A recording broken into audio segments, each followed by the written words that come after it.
Hello and welcome to the Business Mindset Podcast. I'm your host, Holly Wharton. I've been an entrepreneur since 1999, and I know firsthand how difficult it can be to build a business without the right mindset. This is a podcast for those of us who struggle with showing up in our business with confidence and authenticity, who resist taking big action because of fears and doubts, who know deep down that it's possible to create something bigger, and yet you're not. This podcast combines powerful strategies on how to upgrade your business mindset, along with practical business tips to grow your business more easily in a way that feels aligned. This podcast features solo shows with me and also interviews with inspiring women entrepreneurs from around the world, including my monthly co-hosted episodes with Joe Casey. My goal is to help you grow your business more quickly and easily by transforming your mindset. For me, mindset work is a lifelong practice, and I want to help you make a habit out of mindset work. Thank you so much for joining us today. Now, let's get into this week's episode. Hello and welcome to the Business Mindset Podcast, episode 271. This is your host, Holly Wharton, and I'm back with another co-hosted episode with the fabulous Joanna Hennon. Today, we're going to talk about how to have fun for the sake of fun. And this is a really interesting episode because we kind of had some resistance to doing this topic. Like, we got on the call, we brought up the topic, we kind of started fleshing it out, put together some bullet points, and then somehow it didn't feel right, so we kind of tried to come up with some other topics, and we just felt stuck. And so Joanna pulled an oracle card, and the card that came up was, have fun. So we took that as a sign that we did need to do this episode today. So clearly this is something that you need to hear. And you'll hear during this episode how I keep trying to justify having fun, which is why we made the title Fun for the Sake of Fun, because I kept trying to say, and fun is productive because of this, this, and this. And this kind of fun is productive for this reason. And I kept trying to bring it back to fun being productive for one reason or another. That is clearly something I need to work on. And it's clearly the way I justify having fun in my own life. And while this topic may not be obviously business related, your business life is not separate from your personal life. And it's all related. So if you're not having fun in your personal life, then it's going to be really hard to enjoy your work time, your business time, and you will really just struggle. I find myself struggling if I'm not making enough time, not just for personal time and introspection and that kind of thing, but for fun. I really struggle with this, and I know a lot of other people struggle with this. So what will you learn today? You're going to learn why we need to allow ourselves to do what we need to do to feel good and have fun. We're going to talk about how to schedule fun into your calendar and time block it to make sure it happens. And also to give yourself kind of a time limit in case you're afraid you're going to just go overboard and never stop having fun. Because that's a fear people have. We're going to talk about why we need to be willing to feel good rather than pushing through and hustling all the time. We're going to talk about how to figure out what you need to do to have fun, you specifically, and the exact questions you need to ask yourself, because this is super personal. We talk about why you need more than one basket of personal time activities and what that means. We talk about why we often judge ourselves for the specific things that we find to be fun, and why your time off needs to be guilt-free, and how to release the guilt. For me, releasing the guilt involves doing the mindset work to release the guilt. So when I see myself feeling guilty for having fun or for doing fun things, I do the mindset work. So I do specific belief statements to release the guilt. I do gratitude work so that I can be grateful for the stuff that I do, the fun things that I do, for giving myself permission to have fun, and for having the time to have fun. So if you need to release guilt around that, it's just going back to doing the mindset work, however it is that you do it. Whether it's Psych-K, whether it's heart center energy work, whether it's some other technique that you use to release stuff. We also talk about how to make sure your downtime is fun rather than simply productive, because the two of us seem to default into productive stuff. And why this needs to be a commitment to yourself. This is super important, and if we don't commit to it, if we don't make it a non-negotiable, then it probably won't happen. So before we get into today's episode, I just want to say a massive thank you to new patron Paul Berglund. Thank you so much for joining the Patreon, and I look forward to seeing you in there. So, without further ado, let's move on to today's episode. Hey, Joanna. Hey, Holly. How are you doing today? I'm good. How are you? Good.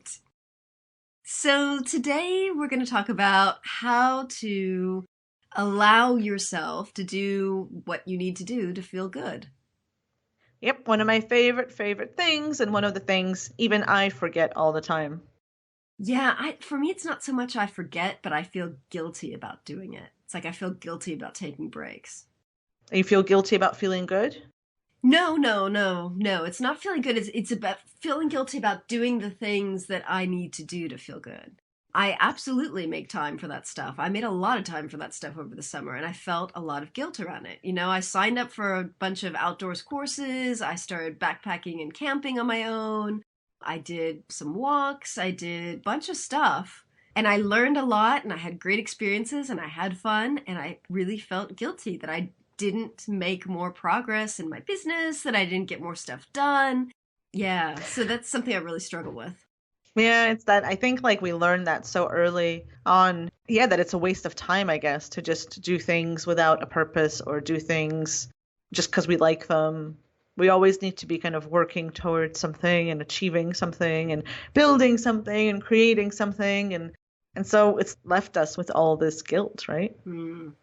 Yeah. So, like, first of all, I think we should talk about all the different ways, all the different things that one could do to feel good. Because I think that's so different for everybody. Like, it's kind of part of this process of self-awareness and being honest with yourself about what you need, you know, and it might not be the same. Like, not everybody needs to take a lunch break, or not everybody needs to, I don't know, go for a walk or whatever. But the process needs to start with you being honest with yourself about what you need in order to feel good, right? Yeah, absolutely. So, since you've recently done this, can we start with some of your things? Yes, I recently did this because I had kind of a mini meltdown, and the group that Holly and I are in together, my friends in there asked me, like, am I having any downtime? What am I doing for fun, basically? And I was like, I don't know what fun is. So clearly there's a problem, because one should know what fun is. But I think I'm not the only one, which is why, you know, I thought it's something maybe to share. And I went off, and Holly said, you clear that stuff. Clear that stuff around fun. So I did. And then I was able to sit down and ask myself the question, like, what do I find fun? And the way I did that, if any of you listeners want to do this, a great question to ask I found was, when was the last time, or when were some times, a couple of occasions, that you did something and afterwards thought or said, that was fun. Like, that was really fun. I just asked Holly this before we started talking. And Holly remembered something from just last week, right? That was fun, but you weren't expecting it to be fun. Well, it wasn't. Yeah, it wasn't that I wasn't expecting it to be fun. I was looking forward to it, but I had much more fun than I think I thought I would. So it was just basically, it was the kickboxing grading for the lower grades. And since I'm a brown belt or above, I can go and volunteer and help. And, you know, it was nothing exciting. I was just helping people warm up. I was stretching people down at the end. I did a little bit of sparring, and just helping with the gear and the stuff. It was so simple, but it was just kind of hanging out with the other people that were helping. And I just had so much fun doing not much. I don't know. I really liked it. And it was just so nice to see other people grading and not have to do it myself. Because I always get so nervous. I don't know. I really had fun. I really enjoyed it. And I'm definitely going to help out again in the future. So, yeah. I think that's gold, you know? I really think that understanding that was fun will help you then make other choices to add more. Like, it doesn't even have to be that same grading exercise. Like, what about that do you enjoy so much, you know? And then look out for other opportunities to do that, right? So you asked me about my list. I sat down and I made a list of things that I find fun. And I was so surprised at some of the things on there. I'm not going to read you the whole list because it's long, which is good. But the first thing that came up for me was that I find it really fun to go shopping. And shopping has been something that I've judged myself for my entire life because ever since I was a child, I was branded an overspender. Yeah, this was the first thing on my list. When I think about like when I've done something and thought, oh, this is so much fun, I'm really enjoying this. The first thing that came to mind was shopping. I wrote it down and then I was hit with this like wall of judgment about how I shouldn't enjoy that because that's like materialistic and everything that's wrong with the planet and overspending and a waste of money and a waste of time and all sorts of things. So I think it's important as you build this list, look at all the mind crap that comes up that might prevent you from doing these things that you know are fun. Yeah, definitely. There's definitely. So I think kind of be ready for that if you're going to make your own list. Yeah. Because I think there's a lot of judgment attached to a lot of these things. And so then even if you allow yourself to do them, you don't allow yourself to enjoy them. Yes. And then you end up feeling guilty like I do. And then you end up feeling guilty. Right. So there's definitely some mindset stuff to work through there for anybody who starts on this fun journey and allowing fun. Yeah. And like, as I was making the list, there's so many things came to me from my childhood that I found fun, from when I was a teenager that I found fun. Like when I was a teen, I used to shoot pool a lot. This summer, I went with my husband and my son. We went to shoot pool. My son's only 8. He could barely hold the cue thing. But it didn't matter. Like it was so much fun to do that. And I was just really surprised. Really, really surprised. So definitely make a list. By the way, as I was making this list, one of the things that came to me that I find really fun is making lists. Oh, yes. I love making lists. I used to make lists of the lists I wanted to make.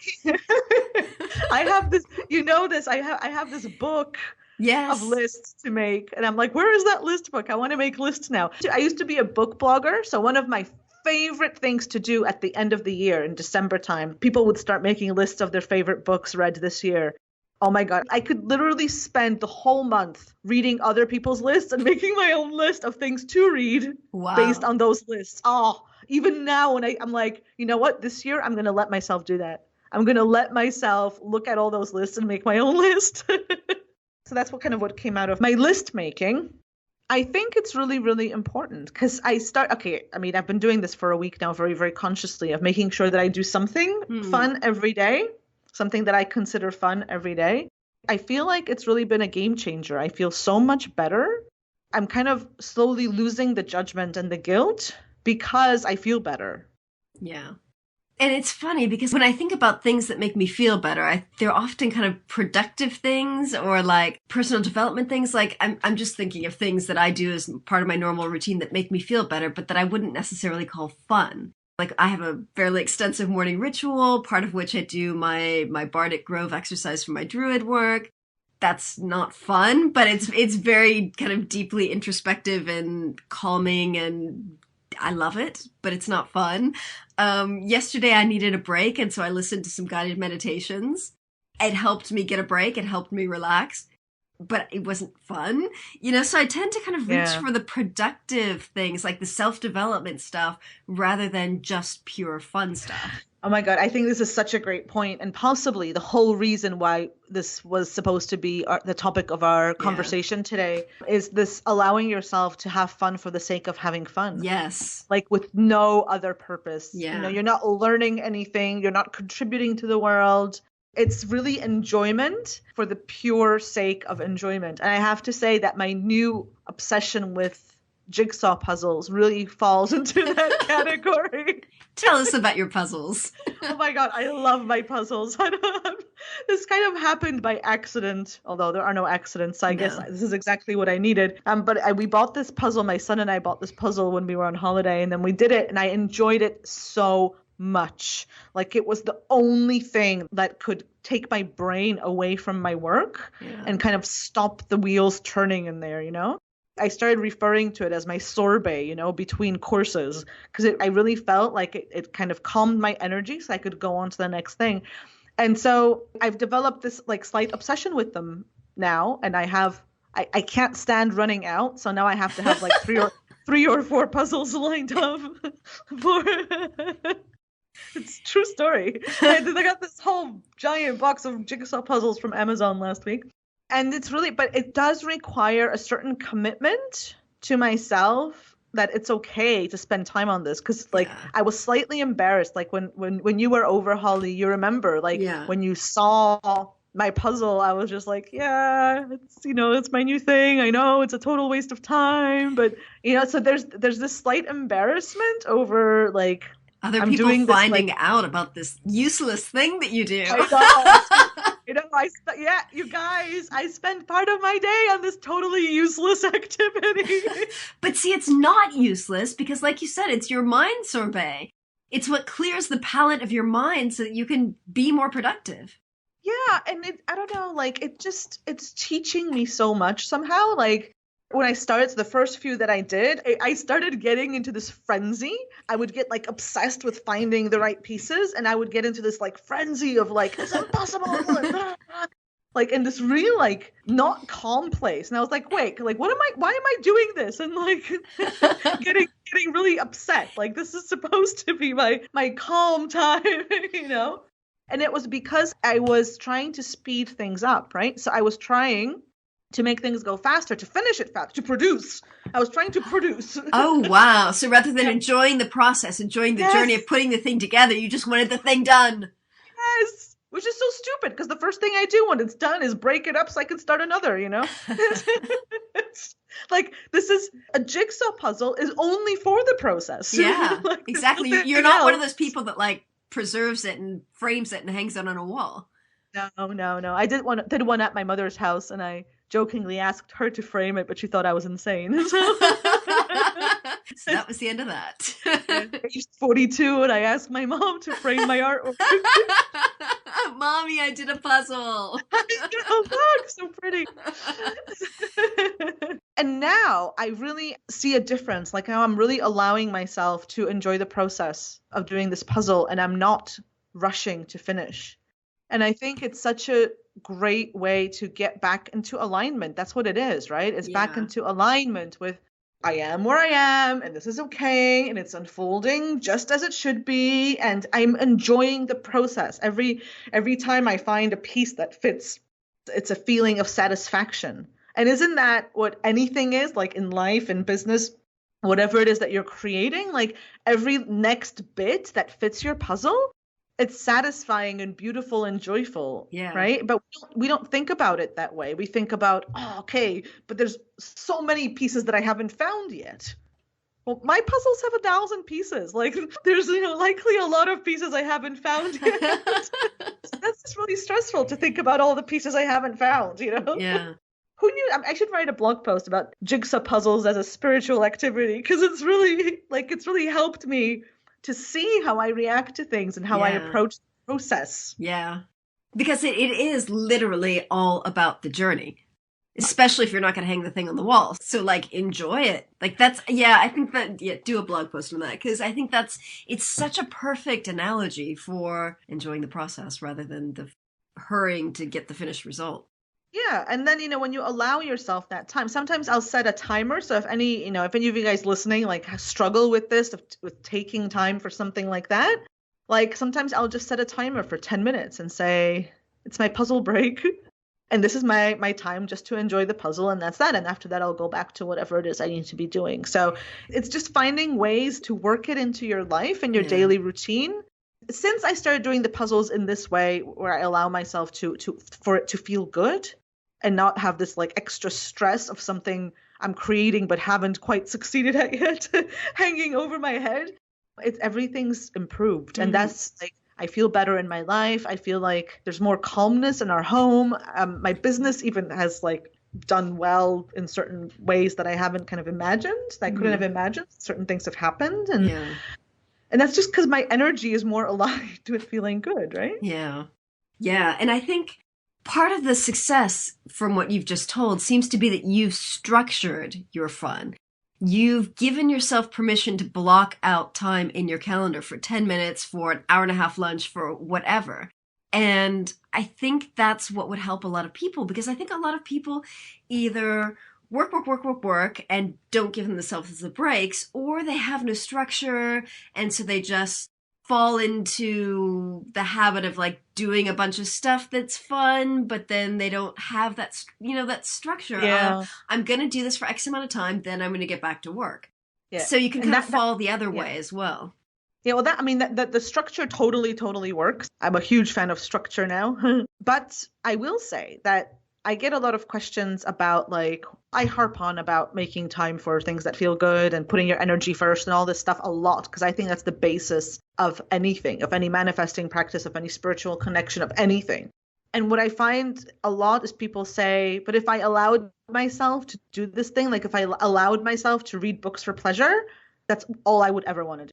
Like, I would never go back to work. But is that true? It's like when I started doing, eating keto this year, so high fat, low carb, I was terrified of potatoes because potatoes were my number one junk food. Like, I love chips and crisps. I'm sorry, but you just said you were terrified of potatoes and that made me laugh. And I'm not muted.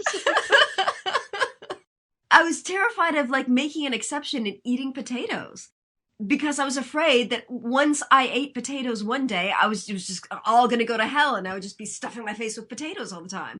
And that's not the case. Finally, when I was up in Yorkshire, there weren't that many options for food. Everything came with chips. There were no salads on the menu anywhere. And so I had a bunless burger and chips. I had, something and chips. And for like 3 days in a row, I ate chips, which is my number one junk food. And then I came back home and I went back to normal and I stopped eating potatoes. So it was like that also kind of helped me get over my fear of potatoes. Allowing myself to do it, giving myself permission. I said, while I'm up here in Yorkshire for this course this week, I'm just going to eat the chips because they're damn good chips. Yeah, it's that permission piece that's really important, to allow yourself to do it. What I always tell people who are afraid that like all they'll ever want to do is read books is that, like, if you feel like that, if you feel like if you let yourself stop, then you will never start again, then you really need a break. Yes, absolutely. Right? And then give yourself, like, I mean, I understand that people have, limitation in terms of schedules and whatever, but to whatever degree you can, give yourself that time. Give yourself the weekend off. Give yourself 2 sick days to read a book. Like, give yourself that space to actually indulge in that thing that you feel you'll need forever, because you won't need it forever. You'll get totally bored of sitting on your couch and watching Netflix. Like, you will not need it forever. But if it feels like that now, then you've reached a point where you really, really, really need to disconnect, right? Yeah, absolutely. Eat that potato. Eat that potato. That should be the title of your next book. Eat that potato. And for me, since we're talking about food stuff, because we were talking about lunch breaks before, I've also recently added intermittent fasting, so I'm just eating 1 meal a day, which is dinners, which means that I used to always have an hour for lunch in my calendar. I had it blocked out, said lunch every day, but now I'm not eating lunch. So I've deleted lunch from my calendar, which means that I have filled up that time with other working stuff, and I've not given myself a midday break. And I thought, wow, look at this. This is amazing. I'm not eating lunch, so I can use that time to be more productive. Well, it doesn't work that way. I need a midday break. Yesterday, I was working really hard. I was getting so much done.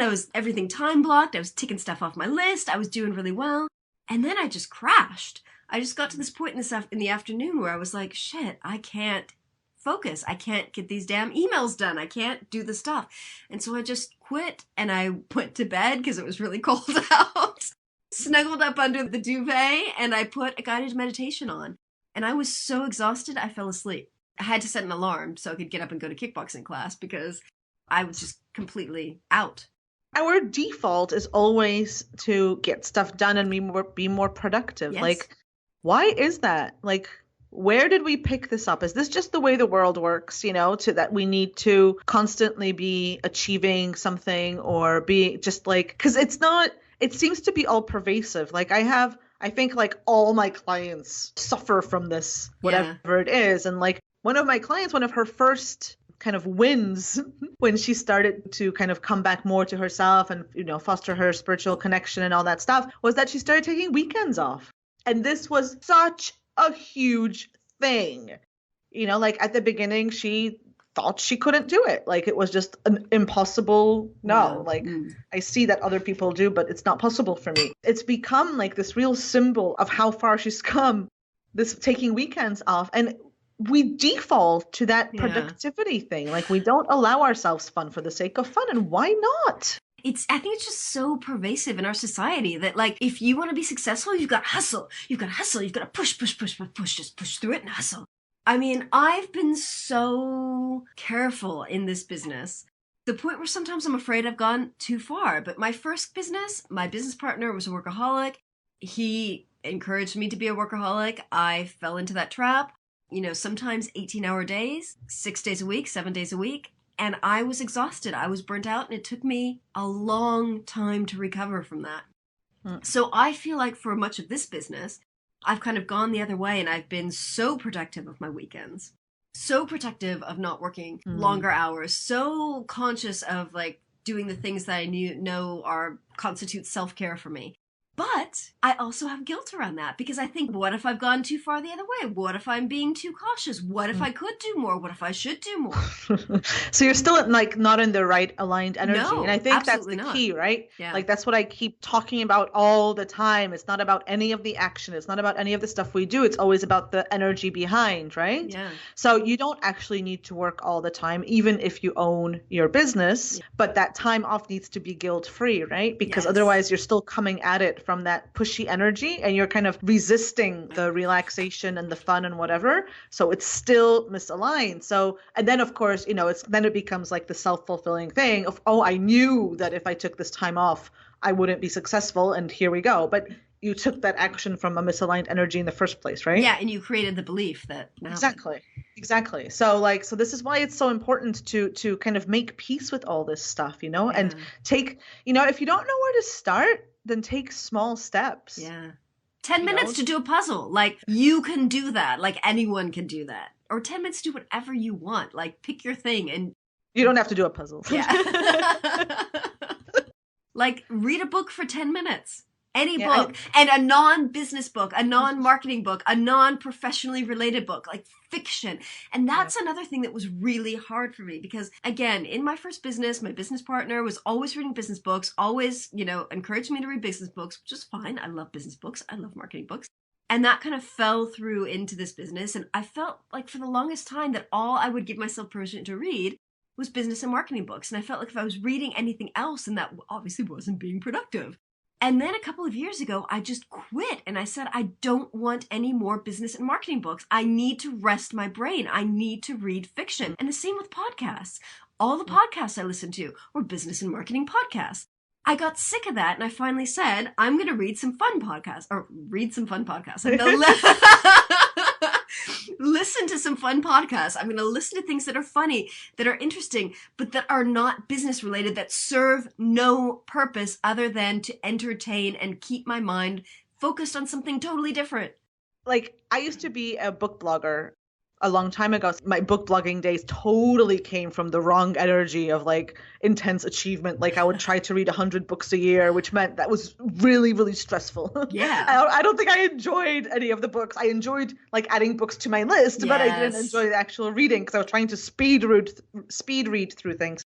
In any case, I used to read a lot of fiction and, you know, I read some really great books. And I found over the past few years, because I'm so kind of engrossed in my business activity, because I love it so much, I love my work so much, I found it really difficult to focus on fiction. So I wasn't able to follow the story, basically. And, you know, and I would sit down and it wouldn't engage me, right? Yeah. And so I let that be an excuse to not read, to only read nonfiction or to just read like blog posts that were like 5 tips to do better on Instagram, so, which are also fun, by the way. I like those too. But recently, what I started doing is kind of, I really want to be a reader, you know, again, like I want that to be part of my life. I miss being a reader. I miss being able to have intelligent conversations about books. I miss like not being able to tell you what I'm reading if somebody asks me. I just miss that part of my identity. Yeah. I've always been an avid reader and I put more of a focus on it and I moved through it, you know? So at the beginning it was harder to focus and now it's easier again. Like I read a little bit every day on my lunch hour. And that's really just helped me get back into it. So don't, just see where you're making excuses for why you can no longer do something, or why, something is no longer working for you. And if you make the choice to add it back in, it will get easier. You'll find that flow with it again, right? Yeah. And again, reading fiction is productive because it's like that mind sorbet so that you can rest your head. And if you're the kind of person, whoever's listening to this, who wants to write a book or has written a book and wants to write more books, the two ways to become a better reader are read more and write more. Even if you're reading fiction and you're not writing fiction, reading fiction will still help you because reading helps you become a better writer. So that's true too. I didn't think of that bit. But you're coming up with reasons for why my fun things are productive. I know. I'm so sorry. I'm so sorry. Whereas I want to just have the fun. Okay. All right. Okay. So let's just have the fun. But again, that's really, it's illustrating, we try to justify to ourselves why it's okay to spend time reading. Oh, it'll make me a better writer. Or why it's okay to do the puzzle. Oh, I'll be fresher for my afternoon working session. And that's the bit that's kind of not okay. I think that's the bit that we want to work through and progressively leave behind so that we can really just enjoy the thing without the thing having to have a purpose for our business, right? Of course it'll always have a purpose, and I'll still, I still enjoy adding the book to my Goodreads list. I don't have a book blog anymore, but I can do it there. And, I still enjoy that process. And so it does have, some kind of productivity purpose, I suppose, but I let myself really enjoy the thing. I love adding books to my Goodreads. That's the list maker. I know. I love it. Right. So how, I feel like we should maybe talk about how this can look different for different people, right? And Absolutely. that's, we're sharing some of our own examples here and some stories, but at the end of the day, you need to really kind of just get to know yourself. Really, that's really what it's about. It's about being willing to get to know yourself and kind of, as if you're making a new friend. Let's see what this friend likes. Because I think we forget that. We just don't spend that time with ourselves anymore, So you don't need to not have a lunch break, or you don't need to have an hour and a half for lunch like I do, or you don't need to do any of the things that we talked about. If you just make a commitment to getting to know yourself and getting to know what things you find fun. Yeah. Right. Oh, and maybe there's one more thing that I think is really important. Is another realization that I had when I went through this week or last week was that I found that because I wanted my schedule to be as productive as possible. So, I wanted to really I've learned to manage my time very, very well. And so I've put everything that was personal into a basket called personal time. And so everything that wasn't work was in this basket called personal time. The basket disappears in times of school holidays, right? Because then it's either work time or family time. Personal time disappears completely, which makes things even harder. But even when we're not in school holiday time, that personal time basket, I found that a lot of the things that I do for myself in that personal time basket, I don't find fun. A lot of the things kind of serve a different purpose. Yeah. So exercise is not fun for me. I'm not saying I don't enjoy it at all, but it doesn't go on my fun list. Yeah. It's a lot of things that serve the relaxation purpose. They're not fun. It's not fun for me to take a bubble bath. Sometimes I need to because I need some quiet space, but it's not fun. Yeah, I agree. And so for the first time in my life, I cannot believe that it took me this long to realize this, that there's aspects of personal time. Yeah. And that all of those needs need to be satisfied. Right? So I need to do something that's fun. I need to do something that's relaxing, and I need to take exercise. I need to do all of these three things regularly and not just pick one per week or something. Yeah. And for me, that was crazy. You've had this as well. You've lumped it together. Yeah, I do. So in my morning, for my morning routine, I have my Bardic Grove ceremony, and then I have a big chunk of, it's called journaling and personal time. And I might do some Psych K, I might do some mindset stuff, I might read a book, I might do some journaling, but it's not fun stuff, it's personal development stuff. And then a lot of times in the evening, I'll take a bath and read a book. And again, that's personal stuff. it's relaxing, but it's not fun at all. And a lot of times I get a little bit antsy because like I really wanted that nice warm bath and to relax and to have the Epsom salts and, you know, and then I think, well, Epsom salts, again, productive. A bath is productive if you put Epsom salts in the bath because that's a really good way for your body to absorb magnesium through the skin. So a bath can also be productive. That's another way I look at the bath. Can you believe me? I can believe you because I also add Epsom salts to my bath. Well, then your baths are productive. I used to listen to like classes, you know, like I'd buy programs and you'd have the audio versions of the modules and stuff. Yeah. And I would listen to those while in the bath. Like you don't want that to be wasted time. You know? Of course, you have to have a learning bath. So I don't do that anymore. Good. Yeah, like we just tend to lump all that stuff together though. I think like the fun is what's missing because like I think we've gotten, because of all the kind of hoopla around self-care, I think we've all gotten relatively good at self-care stuff. So or at like least knowing that we need to. Yeah, or at least knowing that. So like we try to take exercise and you know and eat whatever constitutes healthy and good for us. And sleep, you know, prioritize sleep, all those kinds of things, and personal development, and but where's this other stuff? Like I look at my list of things that I have considered fun, and I don't make time for these things because they're not contributing to anything else, you know. Like I love looking through cooking magazines. I don't always love the cooking. I love looking through the magazines. Yeah, and useless. Yeah, or I love like looking at recipes online and like bookmarking them.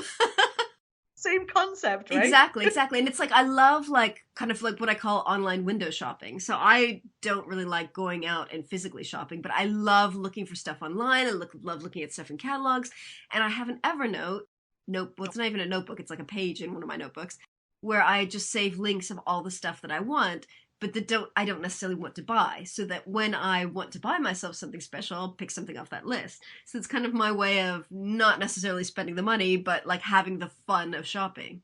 Yeah. And do you make time for that? Do you actually say, now I'm going to go online window shopping for the day, or? No, but if a catalog comes in the mail, I will sit and read it. Or if something pops into my mind, like, oh, I need, like yesterday I bought like some thermals for like hiking in the winter.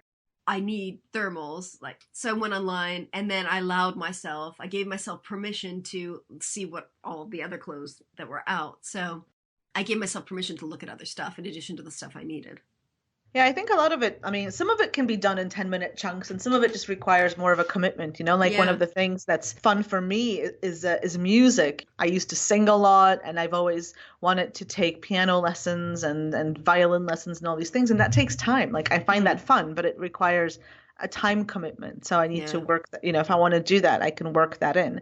But there are things, you know, you can go online and look at Pinterest recipes for half an hour, like if you find that fun, right? Yeah. So so just like pay attention to what you've lumped together, I think is my message here.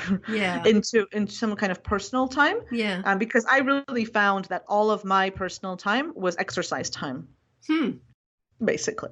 For me, that's no good. It wasn't giving me what I needed at all, because that wasn't relaxing or fun for me. Yeah. And for me, my personal time is all like personal development time. I'm like going to be super productive and I'm going to work on my mindset. I'm going to do this and I'm going to journal and I'm going to dig up all the mind crap and I'm going to fix it and I'm going to transform it. And so that really doesn't sound relaxing. No, it's totally not relaxing and it's not fun. And when I do a lot of it, like when I do a big chunk of it, it's exhausting. It's tiring. So it's useful and productive, but it's not fun. Yeah. It's fun to see the results. Make your own list. Yes. I think like if you're listening to this and you're recognizing yourself in some of these behaviors that we've shared, if you're a little bit obsessed with being productive, if you're an overachiever, then maybe make a list of things that you find fun and make a separate list of things that you find relaxing and make a separate list of things that you can do for personal development and things you can do for exercise, right? And whatever other categories you come up with. Because I think it's really, really important to allow yourself to enjoy the things you enjoy. Because the trap we fall into, I think, when we talk about fun and feeling good is that we tend to focus on making the things that we're doing more pleasant, right? Yeah. So having more fun in your business or like making tasks that you don't necessarily enjoy more pleasant or, or more fun, or adding fun to the things you're already doing. But there's this whole other side to fun and feeling good. And that's to actually allow yourself to do the things that you like to do without guilt, regularly. Just make them like part of your life.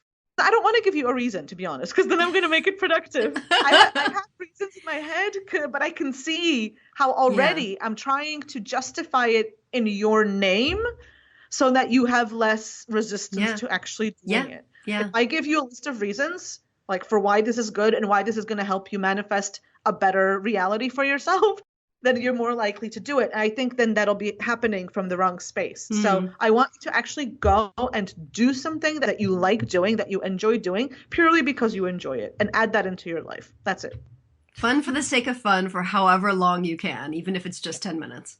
Yeah, a day, right? I mean, every other day. Like, it's just to build it in. Like, my puzzle now sits on the living. I bought a puzzle mat as well. Like, I'm a total professional puzzler. You're taking this puzzling seriously. I know, I am. So I bought a puzzle mat so I can fold it into this puzzle mat, so it's not constantly out. But during the day, like, it's just there. And whenever, like, even when the water is boiling for tea, I'm just like, oh, it'll be nice to put a few pieces in, like, and so I add that joy, that enjoyment to my day, and it's made a huge difference to how I feel. So I think that's all. I think so. So make your list, find something, and do it. That's your action plan. I don't look for reasons for why you should. Just do it. Just let yourself do what you enjoy, whatever those things are, Don't be afraid of the potato. Don't be afraid of the potato. Thank you for listening. Please drop me a line and let me know what you thought of this week's episode. You can email me at holly@hollywharton.com or get in touch online and let me know what you thought.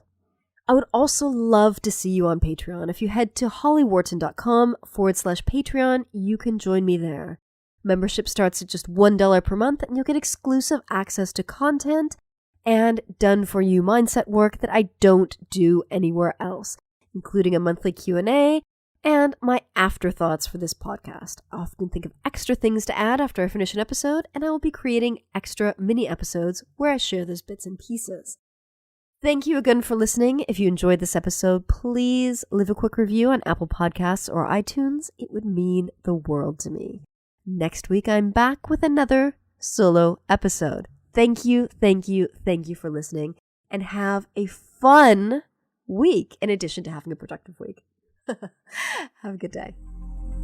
Thank you so much for listening to the Business Mindset Podcast. You can find more information about today's episode, including links for the topics that were discussed, at hollywharton.com. If you'd like to connect with other listeners and learn more about business mindset, join my private community for entrepreneurs at hollywharton.com/group. That will redirect you to the Facebook group. And if you enjoyed this episode, please remember to head over to iTunes and leave a quick review of this podcast. It just takes a minute. Thank you so much.